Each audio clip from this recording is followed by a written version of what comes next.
kesenjangan ekonomi yang makin melebar karena distribusi pendapatan dan kekayaan yang semakin terkonsentrasi pada kelompok berpendapatan tinggi. Kelompok kaya memiliki proporsi kekayaan yang terus meningkat, sementara kelompok menengah ke bawah dibebani oleh biaya hidup dan akses layanan publik yang tidak merata.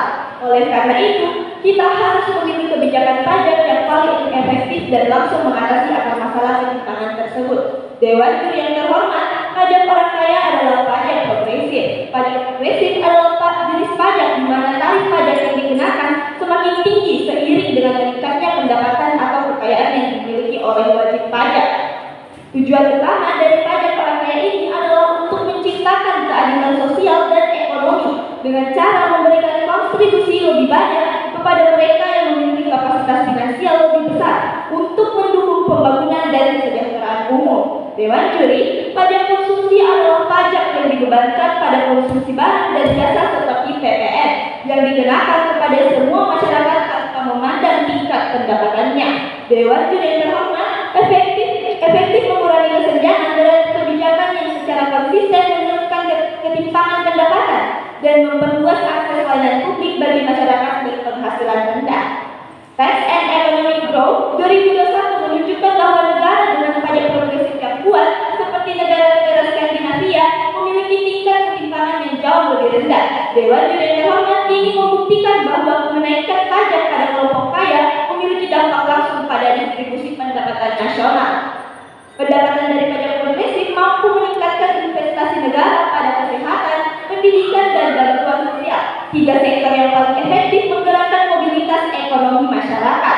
The Changing Nature of Work 2021 menyatakan bahwa negara dengan pajak progresif tinggi memiliki kualitas layanan publik yang lebih inklusif, memungkinkan masyarakat miskin mendapatkan akses pendidikan dan kesehatan yang lebih baik, yang pada akhirnya menurunkan ketimpangan. Dewan Juri yang terhormat, pengurangan kesenjangan bukan hanya soal redistribusi, tapi juga pembangunan ekonomi jangka panjang. Dikutip dari Fiscal Policy for Inclusive Growth 2021 menegaskan bahwa pajak progresif yang lebih tinggi pada kelompok kaya merupakan alat efektif untuk menciptakan pertumbuhan ekonomi yang lebih inklusif. Negara-negara yang menerapkannya terbukti mengalami penurunan ketimpangan yang signifikan. Dengan kata lain, ketika kita memperkuat pajak orang kaya, kita bukan hanya membagi kue ekonomi lebih merata, kita memperbesar kue itu sendiri dan memastikan semua orang mendapatkan bagiannya. Oleh karena itu, kami dengan tegas, lugas, dan mantap mendukung mosi pendapatan pada kali ini. Sekian dan terima kasih.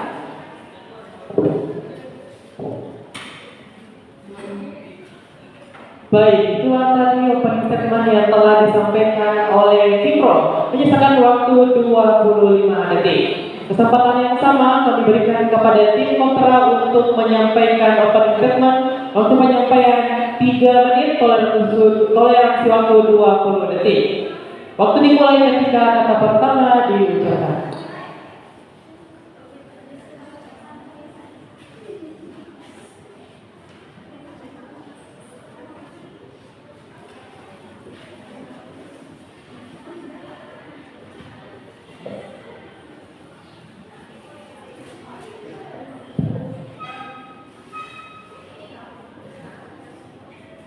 Tiga, 2, dan 1. Dewan Juri yang terhormat, sebelum melangkah jauh, mari kita kontekskan ulang misi kita kali ini. Sebenarnya, perbedaan dari kenaikan dan menaikan itu berbeda, Juri. Kenapa? Ketika kita kenaikan, itu menunjukkan fenomena kondisi kejadian yang sudah berlangsung atau sedang berlangsung, yang misi ini tidak menyuruh kita untuk menaikkannya, karena ini sudah ada di status quo. Kenapa? Karena pemerintah itu sudah mengatur pajak bagi orang kaya itu 35% daripada pajak konsumsi itu 12%, Juri. Kita tidak menolak pajak orang kaya, tapi kita hanya membandingkan yang mana lebih efektif untuk mengurangi kesenjangan. Tapi pada akhirnya realisasi penerimaan dari pajak orang kaya itu rendah. PPh orang pribadi dan badan kontribusi relatif kecil dibanding total penerimaan APBN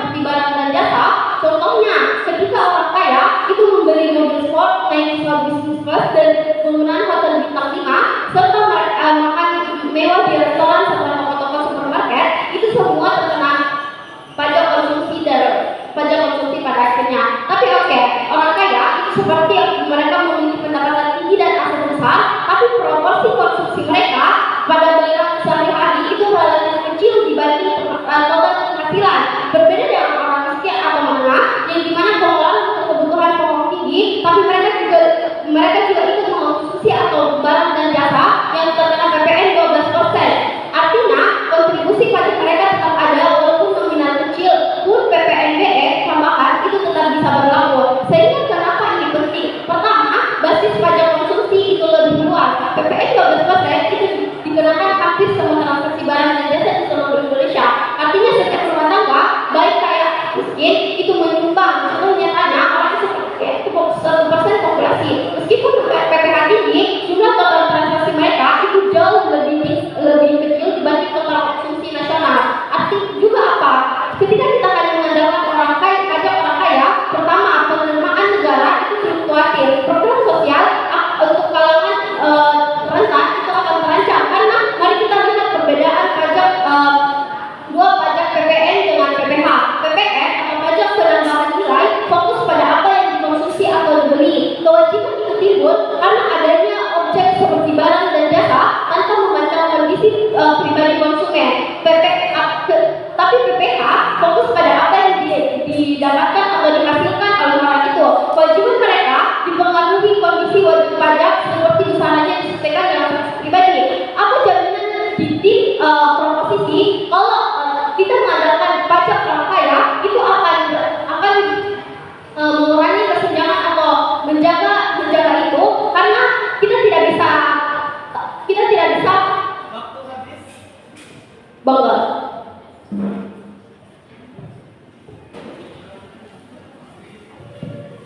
Baik, Dewan Juri yang terhormat serta pemerhati debat yang kami hormati, itulah tadi opening statement yang telah disampaikan oleh tim kontra. Marilah kita beralih ke sesi kedua, yakni sesi dasar pertama. Dengan waktu penyampaian 5 menit, toleransi waktu 20 detik. Interupsi sebanyak 3 kali dan wajib diterima. Waktu dimulai ketika kata pertama diucapkan.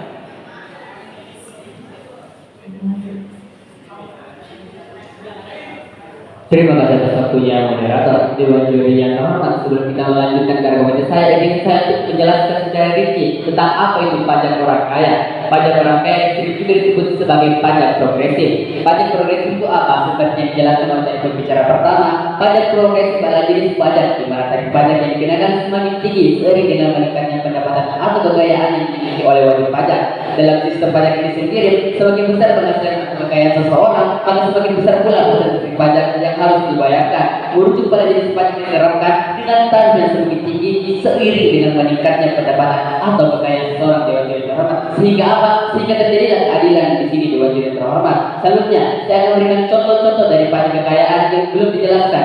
Pajak 1, pajak penghasilan atau PPH progresif, yaitu pajak penghasilan progresif adalah pajak yang dikenakan berdasarkan tingkat penghasilan seseorang. Semakin tinggi penghasilannya, semakin tinggi tarif pajaknya. Dewan Juri terhormat. Dan untuk Indonesia sendiri, untuk penghasilan di atas 50 juta rupiah per tahun, tarif pajaknya bisa mencapai 30%. Dewan Juri terhormat. Selanjutnya yang kedua, pajak kekayaan. Beberapa negara mengenakan pajak atas kekayaan yang dimiliki oleh seseorang. Dewan Juri terhormat. Seperti apa? Seperti properti, tanah, atau aset lainnya. Pajak kekayaan ini biasanya lebih fokus pada seseorang yang kaya yang memiliki aset bernilai yang sangat tinggi. Yang ketiga, pajak warisan dan hadiah. Pajak warisan dikenakan atas harta yang diwariskan dari orang yang telah meninggal dunia, sedangkan pajak hadiah dikenakan ketika seseorang memberikan harta atau uang sebagai hadiah. Dewan Juri terhormat. Pajak ini cenderung lebih tinggi untuk harga yang diwariskan kepada individu yang tidak terlalu dekat atau seperti teman ataupun kerabat jauh. Dewan Juri terhormat. Lalu yang keempat, pajak progresif atas konsumsi. Beberapa negara menerapkan pajak progresif pada konsumsi barang mewah yang tidak terhormat, yang dimana Indonesia ini sendiri meningkatkan pajak barang mewah menjadi 12% di tahun 2025 yang tidak terhormat. Pajak ini dikenakan pada barang-barang yang dianggap sebagai barang mewah dan lebih sering dibeli oleh orang kaya yang tidak terhormat, seperti mobil mewah, perhiasan ataupun barang elektronik mahal. Indonesia sendiri pajak penjualan atas barang mewah atau PPNBM diterapkan pada barang-barang mewah seperti mobil dengan harga tinggi dan dapat mencapai tarif 75% untuk mobil mewah tertentu. Dan yang terakhir, pajak properti dewan juri yang terhormat. Pajak properti adalah pajak yang dikenakan atas kepemilikan properti seperti tanah dan juga bangunan dewan juri terhormat. Orang yang memiliki banyak properti atau properti bernilai tinggi biasanya dikenakan atas pajak yang lebih tinggi dewan juri terhormat. Silakan saudariku. Saya rasa kalau memang pajak orang kaya bisa menurunkan kesenjangan, tapi Dewan Juri pajak orang kaya itu kemudian digunakan untuk proyek infrastruktur, administrasi dan subsidi umum. Tapi masyarakat miskin itu tidak langsung merasakannya, karena kita lihat di Papua masih ada begitu banyak kesenjangan. Jika saya rasa pajak Dewan Juri terhormat, nampaknya instruksi dari tim kontraman belum bisa sampai kepada kami. Melanjutkan argumentasi saya, Dewan Juri terhormat. Dalam hal ini saya akan memberikan beberapa fakta yang sudah jelas sumbernya Dewan Juri terhormat. Yang pertama dari Organization for Economic Cooperation and Development, yang dimana laporannya pada tahun 2021 berjudul Tax and Economic Growth menunjukkan bahwa pajak progresif yang lebih tinggi pada orang kaya dapat mengurangi ketimpangan pendapatan dan membantu meningkatkan kesejahteraan sosial. Dewan Juri terhormat. Negara dengan sistem pajak progresif yang kuat seperti negara-negara Skandinavia menunjukkan ketimpangan yang lebih rendah. Silakan saudaraku. Kalau pada akhirnya sisi proposisi itu mau untuk mobilitas ekonomi yang lebih baik dan teratur, saya rasa data dari Kementerian Keuangan menyebutkan bahwa APBN kita tahun 2023 dan 2024 kontribusi kelompok kaya itu hanya 2% dari total wajib pajak. Terima kasih. Dewan Juri yang terhormat, maka daripada itu untuk kenaikan pajak ini sendiri harus ditambah dengan kebijakan pemerintah. Salah satunya apa? Salah satunya adalah meningkatkan data yang lebih rinci seperti negara Jepang untuk menjaga kenaikan pajak ini sendiri sehingga apa? Sehingga bisa mengurangi kesenjangan. Dewan Juri yang terhormat. Melanjutkan argumentasi saya. Lalu data selanjutnya dari International Monetary Fund atau IMF. Studi IMF pada tahun 2021 berjudul Fiscal Policy for Inclusive Growth mengungkapkan bahwa pajak progresif dapat mengurangi ketimpangan pendapatan dan silakan saudariku. apa jaminan ketika orang kaya itu akan tetap stabil untuk mengurangi kesenjangan, karena populasi orang kaya di Indonesia itu kurang dari 1%. Artinya mereka harus meratakan dari seluruh penduduk Indonesia, apalagi di daerah 3T. Terima kasih. Dewan Juri yang terhormat, seperti yang sudah dijelaskan tadi pada penjelasan yang kedua yang diberikan oleh tim kontra, bahwa kita harus meningkatkan kebijakan pemerintah. Salah satunya apa? Salah satunya itu tentang data orang kaya itu sendiri. Dewan Juri yang terhormat, kita meningkatkan data orang kaya yang lebih rinci seperti negara-negara Jepang sehingga kita bisa lebih meningkat sehingga kita bisa lebih melihat apakah kenaikan pajak orang kaya ini bisa efektif atau lebih efektif dari pajak konsumsi ini sendiri. Dewan Juri terhormat. Karena apa? Karena selama ini Indonesia lebih fokus kepada pajak konsumsi untuk meningkatkan, untuk mengurangi kesenjangan. Dewan Juri terhormat. Namun menurut beberapa data seperti yang saya tadi bahwa pajak progresif atau pajak orang kaya ini sendiri lebih progresif atau lebih baik daripada pajak konsumsi untuk mengurangi kesenjangan. Dewan Juri terhormat. Melanjutkan argumentasi saya, data ketiga dari laporan World Bank pada tahun 2021 tentang the change standard of work and its impact on equality yang menunjukkan bahwa negara-negara yang memiliki pajak progresif lebih tinggi pada orang kaya cenderung memiliki pangkat ketimpangan yang lebih rendah. Sehingga mengapa Indonesia tidak mencobanya? Mengapa Indonesia hanya ingin bertahan pada pajak konsumsi itu sendiri? Padahal kita bisa meningkatkan data dan memberikan kesenjangan dan bisa menurunkan kesenjangan untuk orang kaya. Sekian dan terima kasih.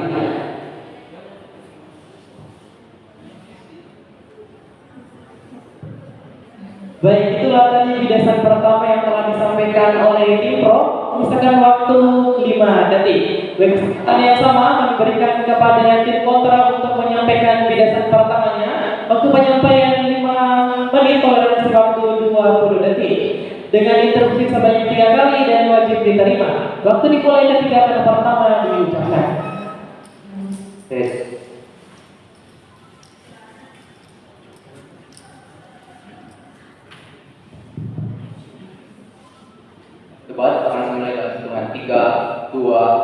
Satu.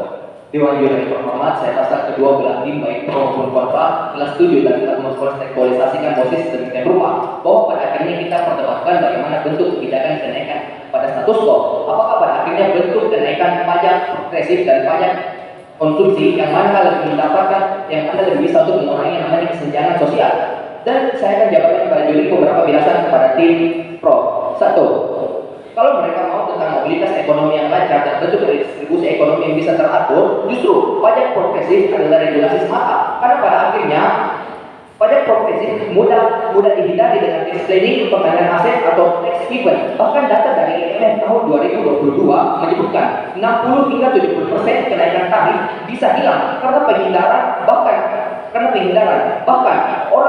bahkan orang dengan kondisi ekonomi ke atas bisa saja memilih negara dengan pajak penghasilan yang lebih rendah. Karena pada akhirnya kalau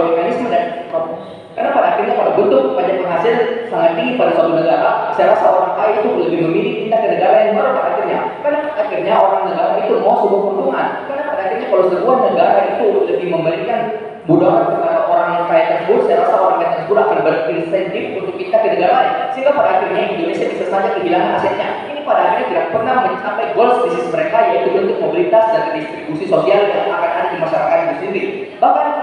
Bahkan akhirnya dalam kasus terbaik dari sisi semua orang kaya itu bisa membayar pajak. Saya rasa data dari Kementerian Keuangan menyebutkan bahwa dari tahun APBN dari tahun 2023 hingga 2024 bahwa kontribusi kelompok kaya hanya kurang lebih 2% dari total pajak itu sendiri, sehingga pada akhirnya banyak orang kaya yang melalui penghindaran pajak. Silakan. Dalam posisi ini dijelaskan bahwa kenaikan pajak orang kaya itu bisa menurunkan kesenjangan. Nah, Anda tadi menjelaskan tentang kesenjangan sosial saja, tidak memilih untuk kesenjangan yang lainnya apa, seperti kesenjangan ekonomi itu sendiri. Sekian. Saya rasa kalau pada akhirnya mereka tentang bagaimana kalau pada akhirnya mereka mengkhawatirkan tentang bentuk kesenjangan yang ada pada status quo, tapi mereka tidak pernah memberikan parameter sebenarnya seperti apa pajak yang ada status quo. Mereka tidak pernah memberikan parameter kepada kita, jadi berapa persen total penghasilan yang akan ada diberikan kepada orang kaya tersebut, itu berapa persen pada akhirnya. Tapi kedua, mereka membandingkan Indonesia dengan Jepang, tapi saya rasa ini perbandingan yang tidak balance pada akhirnya, karena pada akhirnya Indonesia dan Jepang itu konteksnya yang berbeda. Indonesia adalah negara berkembang dan Jepang adalah negara maju pada akhirnya. Konteks orang yang kaya pada kedua negara tersebut saja sangat jauh berbeda. Jadi saya rasa perbandingan mereka itu terlalu jauh. Dan ya, mari bangun kasus. Pada akhirnya garis bawah ini, Undang-Undang APBN adalah singkatan dari Undang-Undang Harmonisasi Peraturan Perpajakan. Undang-Undang Nomor 7 Tahun 2021, Undang-Undang Harmonisasi Peraturan Perpajakan dan Peraturan Menteri Keuangan atau Nomor 131 Tahun 2024 yang untuk menindaklanjuti mandat kenaikan PPN 12% yang tertulis dalam Undang-Undang Harmonisasi Peraturan Perpajakan. Ini aturannya, tarif PPN tetap 12% dan dihitung berdasarkan dasar pengenaan pajak atau DPP berupa harga jual atau nilai impor, terutama untuk barang mewah sendiri. Silakan. Apakah saudara bisa memberikan bukti yang lebih jelas bahwa kenaikan pada konsumsi itu lebih dalam mengurangi kesenjangan itu sendiri di Indonesia? Terima kasih. Baiklah, pada akhirnya bentuk dari pajak konsumsi PPN atau pajak penambahan nilai itu dikenakan oleh semua orang. Pada akhirnya bentuk daripada PPN ada yang namanya PPNBM. Pada akhirnya ini adalah bentuk pajak penambahan nilai untuk barang mewah. Pada akhirnya orang-orang kaya juga akan terkena pajak konsumsi akan hal ini, sehingga pada akhirnya program redistribusi daripada pajak itu lebih bisa tersalurkan dan lebih mantap pada akhirnya. Tapi ya, mari lebih kasus. Saya rasa beban dari sisi oposisi itu simpel, yaitu membuktikan pada juri pada akhirnya bentuk kenaikan pajak pajak orang kaya itu tidak bisa untuk mengurangi kesenjangan daripada pajak konsumsi itu sendiri. Tapi ya, 4 argumentasi. PPN 12% untuk seluruh masyarakat memberikan penerimaan yang luas dan berkelanjutan. Silakan. Nampaknya saudara belum bisa memberikan bukti yang valid karena Indonesia ini masih menggunakan pajak konsumsi untuk mengurangi kesenjangan, belum menggunakan kenaikan pajak orang kaya itu sendiri. Apakah Anda bisa lagi memberikan bukti yang jelas? Terima kasih. Saya rasa kalau Anda ingin bukti jelas, bicara satu saya sobat akan menjawab Anda secara eksplisit pada akhirnya. Saya rasa debat bukan hanya sering mendengarkan, tapi sering menganalisis. Sebenarnya tadi pembicara satu saya telah menjawabkan dan mengkontekstualisasikan kepada Anda bagaimana pada akhirnya bentuk pajak konsumsi itu bisa ada pada status quo dan bisa terjustifikasi. Tapi ya, mari lanjut. Alasannya simpel, basis pajak sangat besar karena semua masyarakat membayar PPN saat transaksi. Pajak penghasilan tinggi bergantung pada kurang lebih 2% wajib wajib pajak kaya rawan penyegaran. Buktinya, data dari DJP tahun 2021 hingga 2023, penerimaan PPN stabil meningkat setiap tahun. Bahkan data dari IMF tahun 2022 mengatakan 60 hingga 70% kenaikan tarif pajak penghasilan tinggi hilang karena penyegaran. Buktinya, persen penerimaan yang stabil memungkinkan pemerintah merencanakan program sosial jangka panjang dan seperti yang dilakukan oleh tim proposisi yaitu mobilitas ekonomi itu sendiri. Dua, kan konsumsi simbolik orang ketimpangan sosial itu sendiri. Alasannya simpel, konsumsi mewah meningkatkan ketimpangan simbolik karena terlihat oleh masyarakat luas. Pajak penghasilan tinggi tidak menurunkan perilaku konsumsi ini secara langsung. Buktinya, top 1% orang terkaya di Indonesia menguasai hingga 30% kekayaan nasional. Ini ditulis dari Bank Indonesia tahun 2023 dan Oxfam tahun 2024. PPNBM tahun 2021 ke 2023 meningkat sehingga 31%. Sehingga bentuk daripada pajak konsumsi itu bisa lebih membuat mobilitas sosial yang Waktu habis. Baik, itulah tadi penjelasan pertama yang telah disampaikan oleh tim kontra. Baik, Dewan Juri yang terhormat serta pemerhati debat yang kami hormati, marilah kita beralih ke sesi penjelasan kedua. Kesempatan pertama kami berikan kepada tim kontra untuk penyampaian 5 menit, toleransi waktu 20 detik. Waktu dimulai ketika kata pertama diucapkan.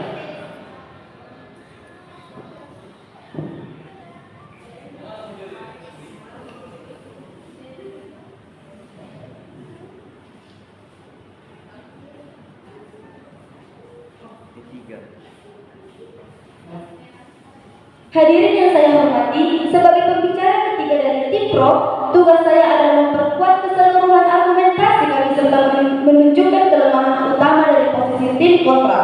Pertama, kami telah menunjukkan bahwa akar utama ketimpangan berasal dari konsentrasi kekayaan pada kelompok kaya, bukan dari pola konsumsi masyarakat secara umum.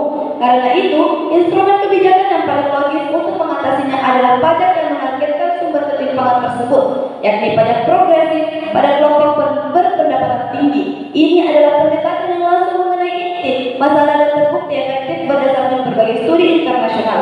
Kedua, pajak orang kaya memberikan kemampuan fiskal yang lebih besar kepada negara untuk memperkuat layanan publik, pendidikan, kesehatan, dan perlindungan sosial yang merupakan fondasi mobilitas ekonomi masyarakat miskin. Di sini terlihat jelas bahwa pajak progresif bukan hanya soal mengambil dari yang kaya, tetapi menginvestasikan kembali untuk memperbaiki kualitas hidup masyarakat secara lebih merata. Ketiga, pajak progresif juga menjadi pendorong pertumbuhan inklusif.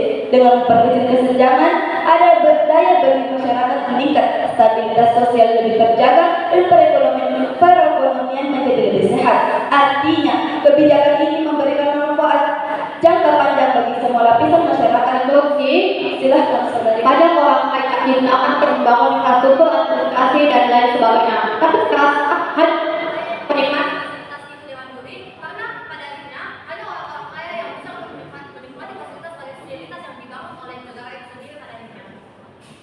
Stabilitas tidak ada artinya jika justru menambah ketimpangan dan melemahkan daya beli masyarakat.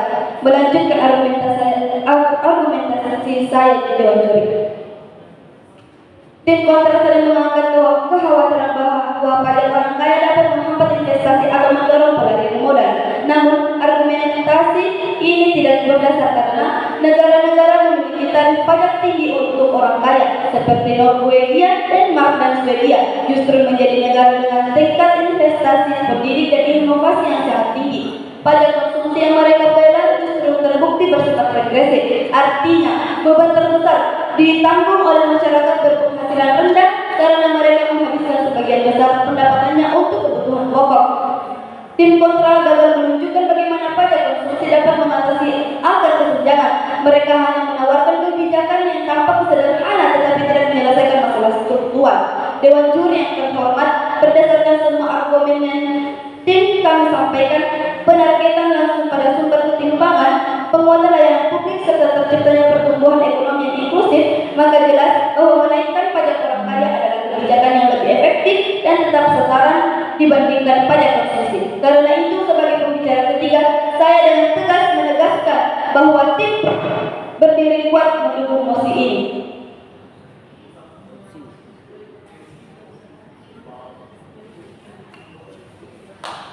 Baik, itulah tadi kebiasaan kedua yang telah disampaikan oleh tim pro, menyisakan waktu 2 menit 27 detik. Baik, kesempatan yang sama kami berikan kepada tim kontra untuk menyampaikan kebiasaan kedua dengan mekanisme yang sama. Waktu penyampaian 5 menit, toleransi waktu 20 detik. Waktu dimulai ketika kata pertama diucapkan.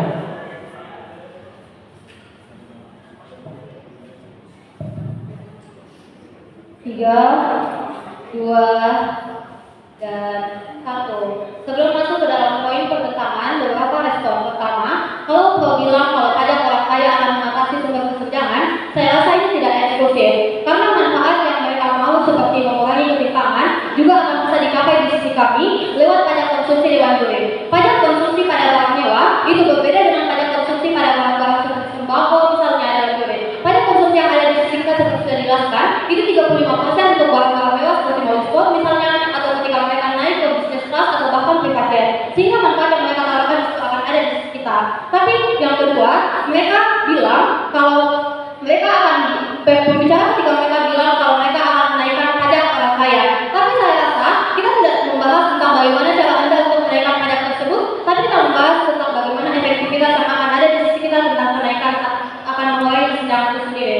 Tapi mari masuk ke dalam poin penjelasan. Poin A, kenapa menaikkan pajak orang kaya itu tidak akan efektif untuk mengurangi kesenjangan? Pertama, distribusi pajak di sisi mereka itu tidak langsung. Kenaikan pajak orang kaya akan memang menambah penerimaan negara, tapi uang tersebut akan dikumpulkan dulu di kas negara dewan juri. Penyaluran kembali kepada masyarakat menengah ke bawah itu tidak otomatis, melainkan tergantung pada kebijakan fiskal dan program pemerintah. Dengan kata lain, meski pajak tinggi yang akan ada di sisi Anda, masyarakat miskin itu tidak bisa sama sekali untuk merasakan dampak langsung jika pemerintah tidak menyalurkannya secara efektif. Contoh nyatanya adalah kebijakan pajak orang kaya seperti konglomerat besar di Indonesia itu membayar PPh yang sering diturunkan melalui insentif, tax holiday, atau pengurangan pajak investasi. Dana pajak itu masuk ke kas negara, kemudian digunakan untuk proyek infrastruktur, administrasi, dan subsidi umum, bukan langsung mengenal masyarakat miskin itu sendiri dengan biaya terhormat. Data Badan Pusat Statistik tahun 2024 menyebutkan kalau penerimaan pajak orang kaya itu atau PPh orang pribadi lebih besar dari 5%, itu berkontribusi kurang dari 10% total penerimaan pajak. Sementara kemiskinan ekstrim masih berada 8,3%. Artinya, meski tarif pajak tinggi di sisi Anda, dampak langsung ke pengurangan kesenjangan itu belum optimal. Tapi yang kedua, oke, sebelum lanjut silakan saudaraku. Anda memberikan bukti bahwa pajak konsumsi ini lebih efektif dalam mengurangi kesenjangan, padahal angka kemiskinan di Indonesia itu terus menurun drastis. Juri, sebenarnya ini akan masuk ke poin B, tapi saya akan jelaskan kenapa pajak konsumsi itu lebih efektif untuk mengurangi kesenjangan.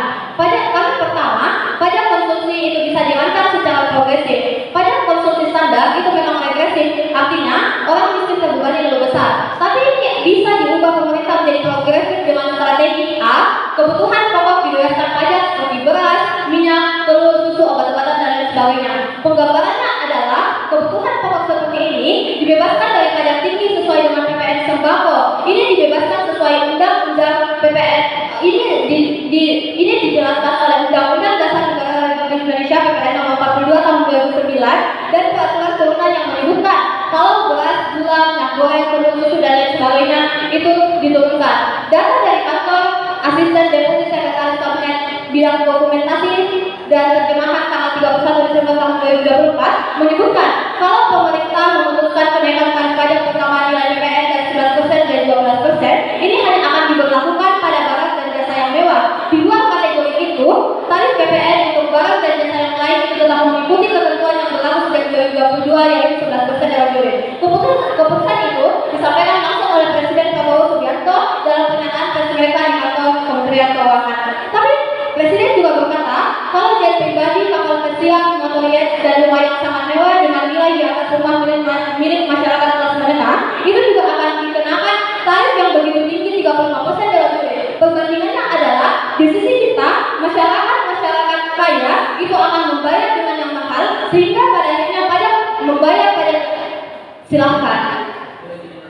Selama beberapa tahun terakhir Indonesia masih menggunakan pajak konsumsi untuk mengurangi kesenjangan. Namun kenapa kita tidak melakukan lebih jauh menuju ke kenaikan pajak orang kaya sendiri dan Juri, saya rasa ini tidak ada kesalahan dari pajaknya, tapi bagaimana pemerintah mengatur? Bahkan ketika pajak orang kaya Anda naikkan misalnya, kalau pemerintah tetap tidak mampu untuk mengatur, saya rasa ini juga akan sama saja tidak mampu mengatasi akar masalah yaitu kesenjangan. Sehingga pada akhirnya, kenapa di sisi kami akan jauh lebih bagus? Karena dalam juri, di sisi kita, barang mewah akan dikenai pajak lebih tinggi, tapi ini bukan masuk kepada pajak orang kaya. Ini adalah pajak konsumsi, seperti mobil mahal, perhiasan, elektronik premium, bahkan hotel bintang 5. Penggambarannya adalah, bayangkan seseorang membeli mobil seharga 2 miliar, tapi tarif PPNBM mereka bisa 40%. Artinya, berarti orang kaya membayar tambahan 800 juta hanya untuk pajak. Sementara keluarga miskin yang beli beras dan minyak goreng, ini tidak akan kena pajak sama sekali dewan juri. Artinya kenapa insentif di sisi kita akan jauh lebih efektif untuk mengurangi kesenjangan? Karena kita mengatasi akar masalahnya. Kalau uangnya kita mengatasi akar masalahnya, yaitu lewat pajak konsumsi dewan juri. Karena orang-orang atau masyarakat itu orang-orang kaya itu cenderung untuk mengkonsumsi barang-barang yang mahal, sehingga di sisi kita dua yang mereka konsumsi, pertama yang barang yang mahal dan bahkan barang-barang murah mereka akan tetap dikenakan pajak. Sehingga sehingga kenapa efektif bangga.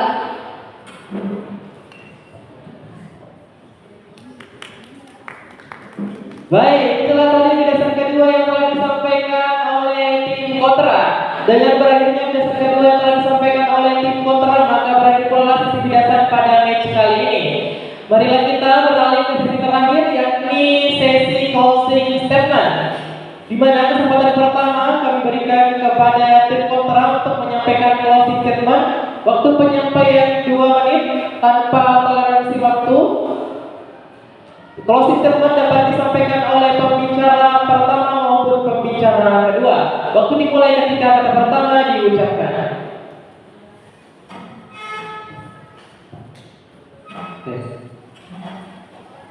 Menutup keseluruhan kasus dari sisi oposisi dalam 3, 2, dan 1. Dewan Juri yang terhormat, perlu kita garis bawahi dengan seksama. Pada akhirnya akan ada dua frasa pada mosi ini, menaikkan dan kenaikan. Mosi ini membahas tentang kenaikan. Kita bukan mau menaikkan. Artinya, kenaikan itu sudah ada di status quo. Yang harus kita bandingkan pada perdebatan ini adalah siapa yang bisa membuktikan bahwa kenaikan pajak progresif atau pajak orang kaya dibandingkan dengan pajak konsumsi yang mana lebih membawa manfaat itu sendiri. Tapi saya rasa sisi proposisi tidak paham tentang apa sebenarnya yang dimau oleh mosi, sehingga pada akhirnya sisi proposisi itu telah deadlock dari awal. Jadi ya, saya akan menjabarkan kepada Anda apa sebenarnya kesalahan dari sisi pro itu sendiri. Satu, mereka tidak ada kontekstualisasi jelas bagaimana parameter pajak progresif itu seperti apa yang ada pada status quo. Mereka hanya mengatakan bahwa pajaknya seperti 30% jikalau gaji tahunannya itu 50 tahun. Tapi saya rasa itu 50 juta. Tapi saya rasa mereka tidak pernah memberikan data dan sumber yang jelas di mana mereka mengambil data tersebut. Dua, mereka tidak menjawab bagaimana bentuk pengendaraan pajak yang kami khawatirkan itu bisa terminimalisir di sisi mereka. Mereka terlalu menutup mata tentang hal ini, jadi saya rasa mereka tidak pernah menjawab dan ini tumbuh di sisi kami. Tiga, tidak ada pengertian tidak ada pengertian redistribusi itu seperti apa. Mereka hanya bilang akan memberikan pajak kepada orang kaya, tapi kami membeda saat ini dengan memberikan data bahwa hanya kurang lebih 2% orang kaya yang bertindak pada pajak nasional itu sendiri, sehingga pada akhirnya bentuk redistribusi daripada orang kaya itu sangat minim pada akhirnya. Terakhir, mereka membandingkan Jepang dan Indonesia. Jadi saya rasa mereka terlalu dismissive tentang hal ini. Kalau mereka membandingkan Jepang dan Indonesia, saya rasa jumlah orang kaya yang ada di Indonesia dan Jepang itu sangat berbeda jauh. Sehingga apa sebenarnya kelebihan dari sisi kontra itu sendiri? Satu, kami menjelaskan pajak konsumsi itu seperti apa, seperti yang sudah kami jelaskan pada undang-undang harmonisasi kenaikan pajak itu sendiri. Dua, kami mengatasi bentuk redistribusi yang mereka khawatirkan. Tiga, kami membuktikan bahwa PPN itu terkena lebih banyak daripada kelompok kaya sehingga redistribusi itu bisa terjadi. Bangga kontra.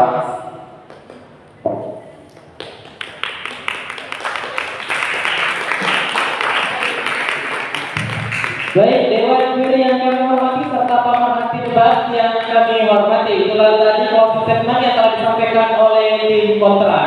Baik, kesempatan yang sama kami berikan kepada tim pro, waktu penyampaian 2 menit tanpa interupsi, tanpa toleransi waktu.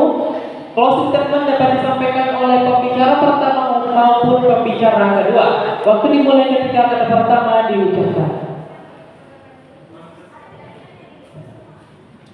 Terima kasih telah menjadi moderator. Dewan Juri yang terhormat, sebelum saya lanjutkan ketika saya, izinkan saya untuk membahas beberapa beberapa pernyataan dari Jepang itu sendiri. Yang pertama, mereka terlalu fokus kepada negara Jepang, padahal kami membandingkan beberapa negara lainnya, yaitu yang pertama negara Norwegia, Denmark, dan juga Swedia. Mereka hanya memfokus kepada negara Jepang, menganggap itu sebagai celah dari kami, namun tidak memperhatikan negara lain yang kami jadikan sebagai acuan yang justru menjadi negara dengan tingkat yang bisa dibandingkan inovasi yang sangat tinggi. Yang kedua, diwajibkan yang terhormat, padahal saya sudah dengan jelas memberikan contoh pajak orang kaya, namun mereka mengatakan bahwa pajak atas konsumsi dari barang mewah itu bukan merupakan pajak orang kaya. Padahal sudah bisa jelaskan bahwa contoh pajak orang kaya yang keempat yaitu pajak progresif atas konsumsi, yaitu dengan beberapa negara menerapkan pajak progresif pada konsumsi barang mewah. Pajak ini dikenakan pada barang-barang yang dianggap sebagai barang mewah dan lebih sering dibeli orang kaya itu sendiri diwajibkan terhormat. Sehingga apa? Sehingga hal yang mereka sampaikan tadi itu salah, yang mengatakan bahwa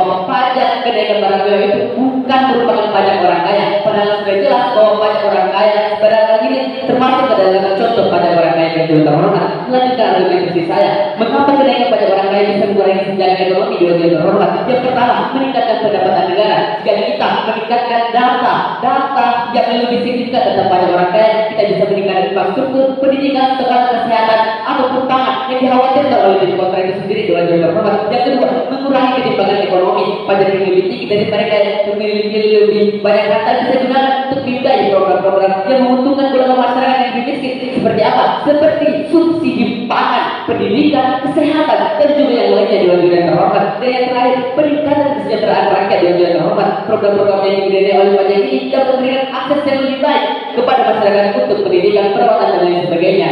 Maka daripada itu, kami secara tegas, lugas, dan mantap mendukung musim pendapatan